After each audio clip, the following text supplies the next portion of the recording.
और Malegaon bomb blast के मामले में कई सालों से जेल में बंद साध्वी प्रज्ञा की रिहाई का रास्ता साफ हो गया है, क्योंकि एनआईए ने इस मामले में जो दूसरी चार्जशीट दाखिल की है उसमें इन लोगों के खिलाफ तमाम आरोप हटा लिए गए। साध्वी प्रज्ञा सहित 5 लोगों के खिलाफ आरोप हटा लिए गए हैं।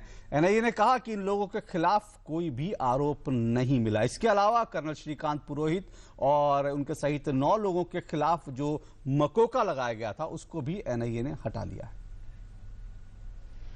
2008 के मालेगांव ब्लास्ट केस में राष्ट्रीय जांच एजेंसी यानी एनआईए ने शुक्रवार को चार्जशीट दाखिल कर दी। मुंबई की विशेष अदालत के सामने यह आरोप पत्र दाखिल किया गया।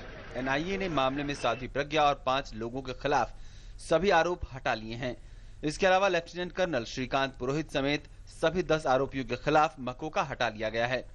एनआईए के मुताबिक जांच के दौरान प्रज्ञा और बाकी आरोपियों के खिलाफ सबूत नहीं मिले। हमारी इन्वेस्टिगेशन में जो एविडेंस आपके साथ जिसका रोल आया हमने वही आगे किया है। इन्वेस्टिगेटिव फाइंडिंग्स है वो सभी जो फैक्ट है उसको लाया गया है और वो रिकॉर्ड पर है।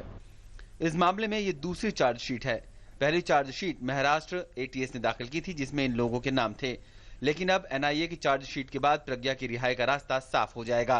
पूरा का पूरा चार्ज और पूरा का केस पूरा का पूरा इम्प्लांटेड था, पूरा का पूरा फैब्रिकेटेड था और ये पूरा पॉलिटिकली मोटिवेटेड था। और आज एनआईए की इन्वेस्टिगेशन ने ये स्पष्ट कर दिया है कि ये जो हम कह रहे थे डे 1 से वो सही कह रहे थे। तो मामले में पुरोहित समेत 10 आरोपियों के खिलाफ अब गैर कानूनी गतिविधियों के रोकथाम कानून के तहत मामला दर्ज किया जाएगा। आरोप पत्र मुंबई की यूपीपीए कोर्ट में पेश किया जाएगा। बचाव पक्ष के मुताबिक आरोप पत्र में एटीएस की जांच पर भी सवाल उठाए गए हैं। एटीएस का प्रश्न है, उन्होंने ये कहा है कि एटीएस ने जो रिकॉर्ड क्रिएट किया है, जहां तक आरडीएक्स प्लान करने का सवाल है या फिर उनका मतलब पूरे चतुर्वेदी के यहाँ पे आरडीएक्स प्लान करने का सवाल है, विटनेसेस को पीटने का सवाल है, किडनैप करने का सवाल है, ये पूरे मुद्दे उन्होंने जो है उस पर एक क्वेश्चन मार्क रेज करके इसकी तहकीकात होनी चाहिए। और एटीएस का जो बिहेवियर है वो एक्सेप्टेबल नहीं है, वो इन कंसोनेंस विद जस्टिस नहीं है, ये उसमें कहा है और उनकी तहकीकात करने का उसने, लेकिन एनआईए को कोई पावर नहीं है, लेकिन उन्होंने ये उसमें रिकमेंड किया है। कहीं न कहीं एक बड़ी राहत जो है वो इन एक्यूज्ड को मिलेगी। अब बाकी आगे क्या होगा, फर्दर कोर्ट ऑफ एक्शन यही होगा कि जिस आधार पर जो चार्जशीट फाइल की गई है उसके आधार पर अब आगे जो है डिस्चार्ज एप्लीकेशन जो एक्यूज्ड के काउंसिल है वो कोर्ट में फाइल करेंगे और उसके आधार पर निश्चित तौर पर इन लोगों को अब जेल से बाहर आने का इनका रास्ता जो है अब कहीं न कहीं साफ हो चुका है। एनआईए के ताजा आरोप पत्र के बाद आरोप प्रत्यारोप का दौर तेज हो गया है। बीजेपी ने जहां फैसले का स्वागत किया है, वहीं कांग्रेस ने इस पूरे मामले में शहीद करकरे की भूमिका को घेरे में लाने के लिए सरकार की आलोचना की है। प्रज्ञा Thakur and others have just been framed in these cases, and all that atrocity a person like Pragya Singh Thakur has undergone, I think if there was any other liberal law-abiding country, there would be a counter investigation on those things.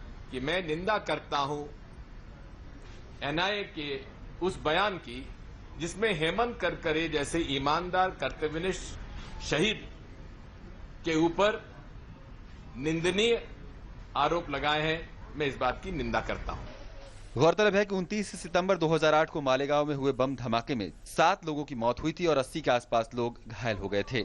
Maharashtra ATS ने तब अपनी तहकीकात के बाद हिंदू संगठनों से जुड़े लोगों को भी गिरफ्तार किया था, जिसमें साध्वी प्रज्ञा प्रमुख हैं। इसके अलावा सेना से जुड़े लेफ्टिनेंट कर्नल पुरोहित को भी मामले में गिरफ्तार किया गया था। इस मामले की शुरुआती जांच एटीएस के तत्कालीन संयुक्त आयुक्त हेमंत करकरे कर रहे थे, जो 26/11 के मुंबई आतंकी हमले में शहीद हो गए थे।